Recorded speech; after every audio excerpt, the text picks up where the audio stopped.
Welcome back to our channel. Nandito tayo ngayon sa Callisto at Circuit Makati. This is a 64 square meters, one bedroom unit, no? So, I'm very excited i-share sa inyo itong bago nating design, no? Because this is something different do sa mga ginagawa natin sa previous project, no? So, come on in.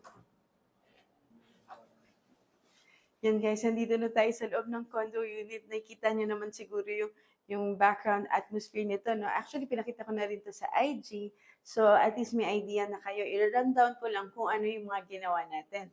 So, to start, yan, dito, naglagay tayo ng mga tubular to serve as accent na rin to the dining. At the same time, divider na rin siya for the entrance. So, somehow nakakabigay siya ng division na this is the entrance and that is yung buong, ito na yung loob ng condo unit. So, ganun yung idea niya. At the same time, naglagay rin tayo dito sa kitchen. Para naman yun is to divide and give idea na nakadivide din yung kitchen area natin, no? So, yun. And then, let's move forward sa buong design natin. You can see, ibang-iba tong ginawa natin ngayon, no? This is very different, edgy yung style natin ngayon dito, no? Kaya tuwan-tuwa ako na pumayag yung owner nito na i-produce natin dito sa kanyang condo unit yung visions natin and yung idea, no? So it's very artistic. Para siyang industrial, pero more on studio-ish yung dating niya, no? So, yan, ano bang mga ginawa natin? Naglagay tayo ng lime wash paint dito na gray, so para siyang industrial. And then, naglagay tayo ng custom-made na frame. Ito actually, kung makikita niyo yung 3D design natin, yung frames na to, it is exactly kung ano yung pinakita ko kay client sa perspective, no? So, yun. And then, meron tayong extendable to na dining table kasi maluwag dito. So, we can put yung malalaking dining set, no? And then, yun, yung ilaw natin, nakita nyo, very artistic din yung ating dining light. At the same time, if you can see, ang ginamit ko dito is puro track light. Kasi yun nga, gusto ko para siyang, yung plain ng light niya, may drama, and yun nga, edgy yung dating, no? So, yan yung ginawa natin dito sa dining area. Pero, mayroon din pala akong favorite part actually. So, yan.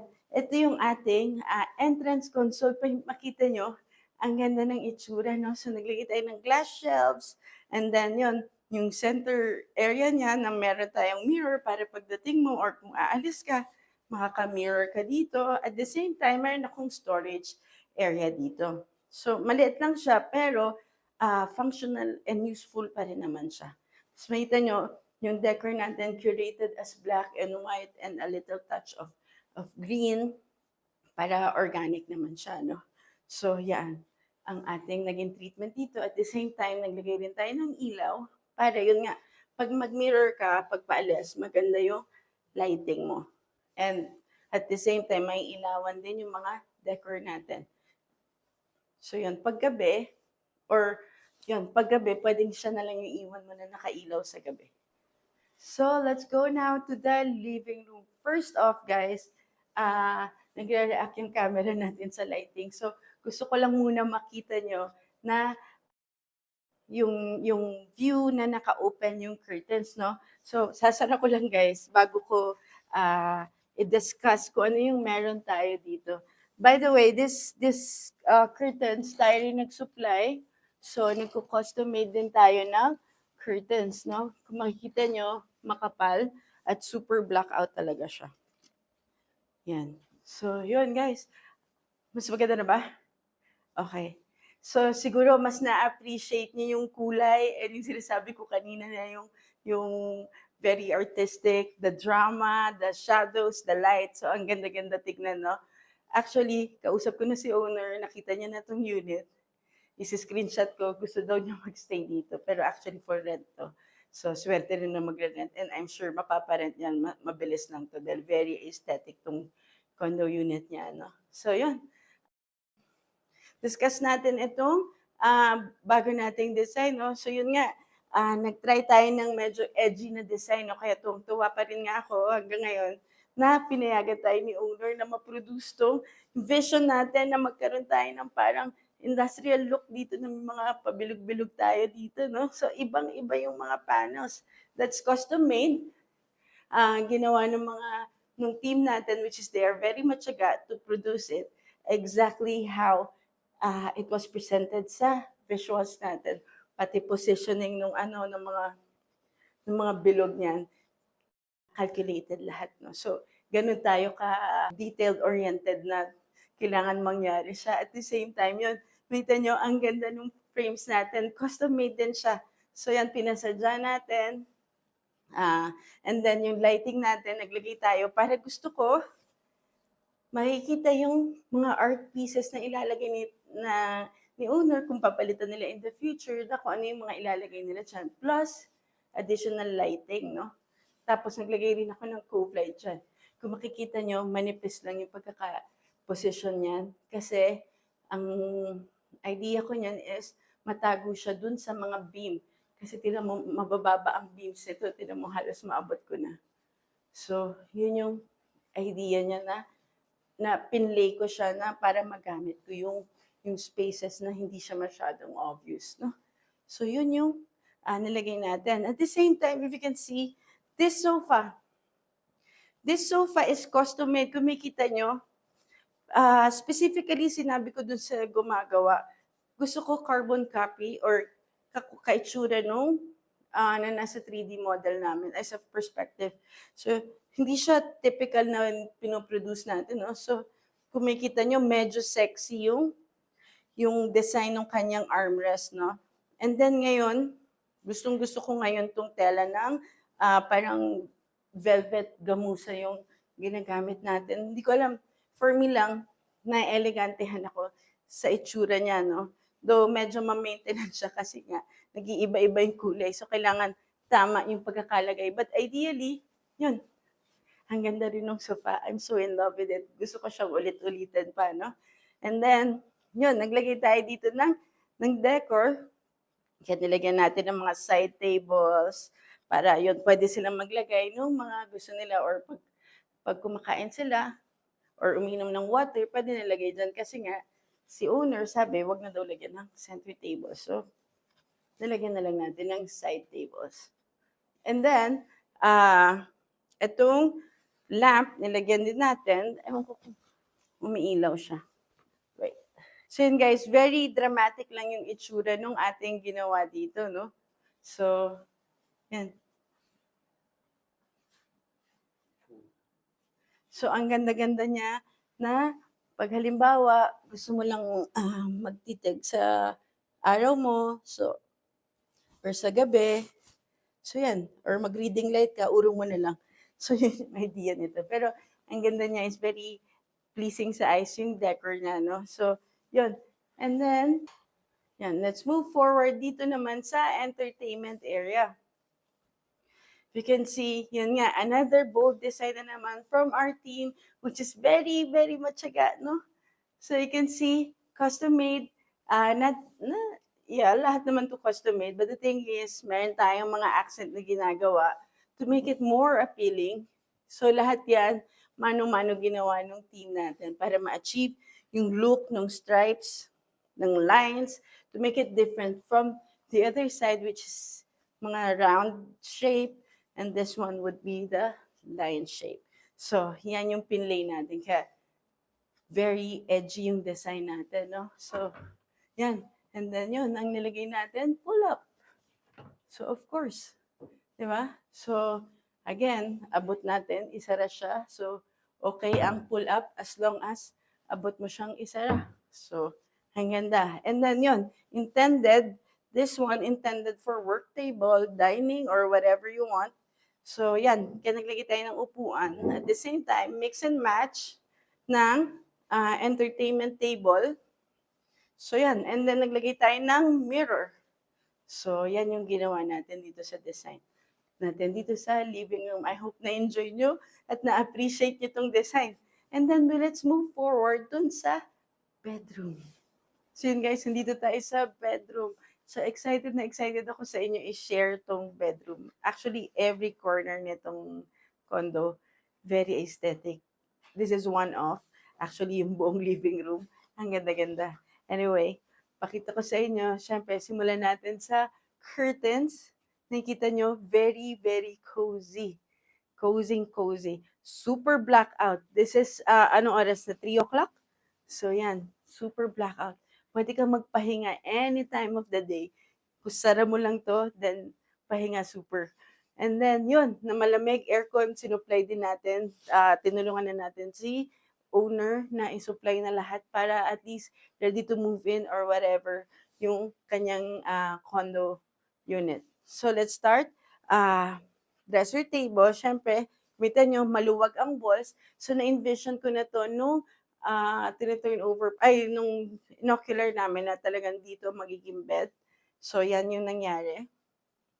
So, dresser table, and then we had these panels. Yun, nag-play tayo ng lighting. Yun nga, may mga bago tayong pa-lighting design na simple and sexy tignan. Tawag ko kasi sa maliliit na ganito, sexy. So, yan. And play with lines. Tapos two-tone. Naglaro tayo ng marble and the textile type ng laminate. So, yan. And then kung makikita nyo, may backboard light din tayo, no? So, ang galing lang. And then at the same time, syempre, lagi tayo kailangan functional. Meron tayong power outlet na dito. And then yung kanyang switch. So, yan. And then the bed, of course, syempre, may storage to. So, left and right. Doon ko nabubuksan sa kabila. So, ikot tayo. Yun. Kasi may isa pang feature to other than, wait, yung mirror pala.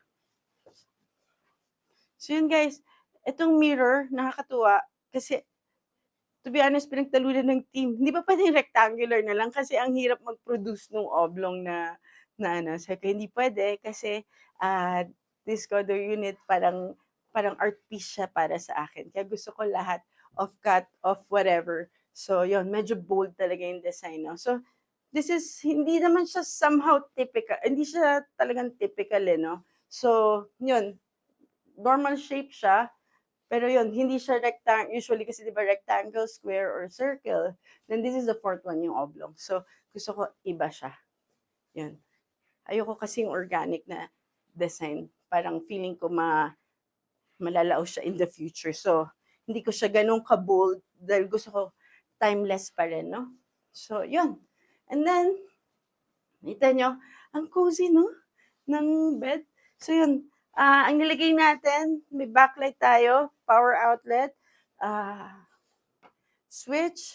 So, pag in-off, power outlet, yung ating switch, kumikita nyo, may light switch yan. So, it's dimmable pa.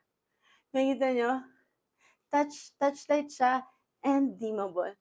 Diba? Very cozy. As, yun nga, sakto, mukha ako nakapajama, diba? Imagine niyo, gusto ko ma-feel nyo rin yung kung paano yung feeling ng na nasa bedroom na ganito ka-cozy.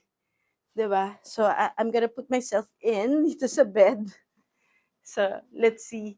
Imagine, pwede pa off ng isang light. So, yan. Off natin isang light. Yan. So, actually, ready na ako na nakapajama and with my Hello Kitty socks. So, yun guys. Ang sarap ng feeling dito. Yan. Imagine nyo nakahiga kayo dyan, pahinga, di ba? And then, patay ilaw. Pag masyadong maliwanag, no? Ay, wait, ako bukas pa pala yung main light. So, yan. Sana hindi magalit si Uri, hinigaan natin yung bed niya, no? So, yan. Very, very cozy. Let's put the light down. Dim light lang, guys. Tapos, may nakalimutan ako. Buksan natin yung ilaw. So, yun, guys. Ganun tayo mag-design. Ini-imagine na natin kung paano yung mga gagawin natin dun sa yung mga titira dito na gusto natin is very, very sulit. Yung kanilang pinapadesign na inimagine na natin kung pag nakatira sila dito, kapag naglalakad sila. So, ganun yung concept ng ating design. So, yun. And, I think that's about it dito sa bedroom, no? Actually, yung ilaw rin natin, designer look din yan. Nabigay na natin to sa TSW, pero tignan nyo, may spotlight yan. So, 'Di ba, lahat aesthetic tignan. Kaya I'm sure very, very happy si owner dito sa ating, binigay niya. Actually kausap ko na siya, 'di ba? So, 'yun, nag-PM na siya sa'kin. It's very nice daw. May kasunod daw kami, ah, 'yun, i-o-ocular natin soon. Hopefully matuloy. So, who knows? So, share ko na rin sa inyo na meron tayong aabangan na naman in the future. So, 'yun. So, 'yun guys, dito tayo sa master's bathroom or sa bathroom. So, nag-iisa lang naman 'to, 'yun. And actually yung bathroom nila ang ganda na.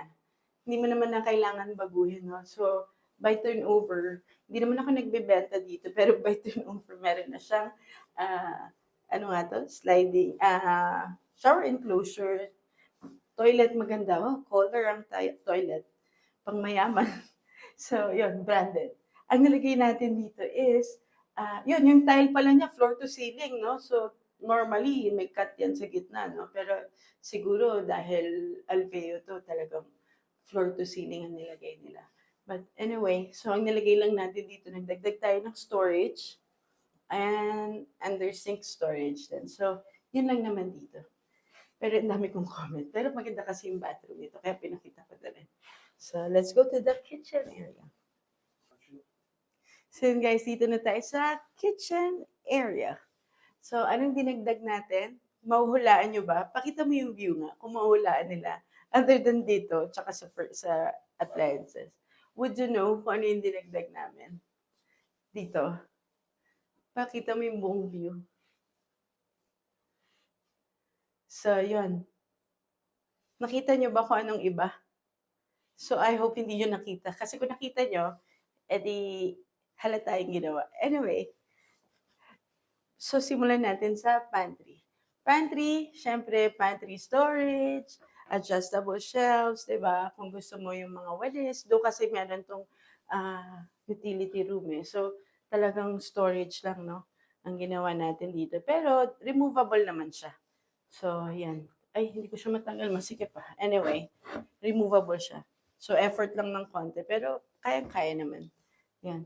And then, naglagay tayo ng ref niya. Yun. And then, itong kanyang, ito yung turnover kitchen ni Alveo. So, yun. And dito sa kabilang part, if you can see, kita ba kung ano yung pinalitan? Hindi. So, yun guys. Pero kung sa personal, makikita nyo to. Pero yun, ang galing nung, kanina kasi nakatayo ako doon, tinitingnan ko, ang galing nung pagkaka-cut at pagkakaduktong nitong center. This is empty. Pakita ko kung may picture. So, this is empty. Dinagdagan natin ng countertop. Pero syempre, lagi naman pag magdadagdag lang tayo ng katabi or basta may additional cabinet na i-retain natin yung mga existing, laging best match lang tayo, no? So, this is our best match. Ewan ko kung nakita sa camera. So, halos seamless naman yung pagkakagawa niya. So, yan. Nilagyan natin ng range hood, tsaka electric cooktop. And then this one is also custom made. So, yan. Best match ang nilagay natin. Kung makita nyo, yan. Halos pareho na rin. Hindi siya halata sa personal, actually, itong cabinet. No? So, dyan natin nilagay yung kanyang microwave. At the same time, meron na rin siyang drawer storage. So, yun, dinagdag natin dito. And then, our backsplash. At syempre, maglalagay tayo ng mga underlight. Kasi nga, pag nagpe-prepare ka sa kitchen, mas nakakagana mag-prepare or magluto kung maliwanag yung lugar mo, no? Kaysa madilim. Kasi kung wala tong mga underlight natin, nakakatamad talaga. Lalo na kung sa gabi, imagine this one. Oh. Ay, kaso maliwanag. Anyway, ito kasi initially ganyan lang yan, walang ilaw. So, yun, parang hindi siya appealing maghugas dahil kung madilim. So, kung maliwanag yan, mas okay ang life natin. And then, yun. So, yung appliances, tayo na rin nag-supply kasi si owner talagang very busy din, no? Wala siyang time talaga mamili. So, yun, sinervice na rin natin na ibigay na lahat, no? Pero pagdating niya, pipicture na lang siya at magstay siya dito kung gusto niya. So, yun. And then ito yung kanilang utility room. Yan, naglagay tayo ng storage cabinet. Yan. And then, countertop para kung magtupi-tupi ka or mag-prepare ka ng mga nilo-laundry mo, yan. Then, nag-space na rin tayo para kung meron kang gusto ilagay na laundry basket dyan, di ba? So, inisip namin lahat, no? Pero, ulitin ko lang, hindi tayo perfect, hindi lahat po naiisip natin, no? So, ito lang yung, kumaga, part of the design na parang pag ginagawa natin yung mga woodworks, yun, iniisip-isip din natin kung pag nasa laundry area ka, ano bang ginagawa mo? Ganun. So, yun guys. Ayan. Tapos, nilagay tayo ng washing machine. Then, yung ating countertop, hindi ko na siya kinover lahat kasi bakit? Then, meron pang breaker dito eh. So, hindi natin kailangan mag-design ng breaker cover kasi sa utility naman siya. And then, yung ating more storage, no? So, siguro dito niya ilagay yung mga liquid detergent or whatever. Tapos, yun. Inangat natin kasi nga, ayaw nating mabasa yung cabinet. Although this is marine board naman yung ginagamit natin pag anything na mababasa. So, yan. Pero as much as we would prefer na iangat na lang kasi syempre kahit sabihin nating marine, hindi natin masabi kung gaano katagal tatagal yun kung babad na babad sa tubig. No? At the same time, yun, mataas ko siya inangat kasi nga gusto ko madali siyang linisin. Yan, kung sa ilalim, imagine mo kung ganyan lang ang gap niya.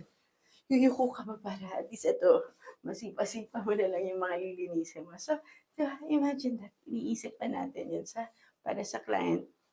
Di ba? Kasi nga kung ako rin naman titira, lagi naman ganun, kung ako titira, or kung sa'yo mangyari to, laging ganun yung iniisip natin para doon sa mga taong kausap natin. No? We care for them. Siyempre, yung mga user ng mga condo, so importante sa atin. No? So, yun. So again guys, thank you for watching. I hope na-enjoy niyo yung ating bagong episode or vlog dito sa Callisto at Circuit Makati. Siyempre, first, gusto ko mag-thank you kay owner na pinayagan tayo na ma-produce or mailabas yung vision natin, no? Dito sa kanyang condo unit. And I hope he's very, very happy dun sa ating binigay sa kanya, no? And sana, in the future din, meron din tayo magawa na something like this na merong as bold as naiisip natin na clients din, no? So, yun guys, again, don't forget to follow, like, share, and subscribe all our social media channel. It's YouTube, Instagram, and Facebook. It's LPP Arts and Interior. Everything is posted here. You can email us or message us, no? So, guys, again, thank you, and I'll see you on the next video. Bye!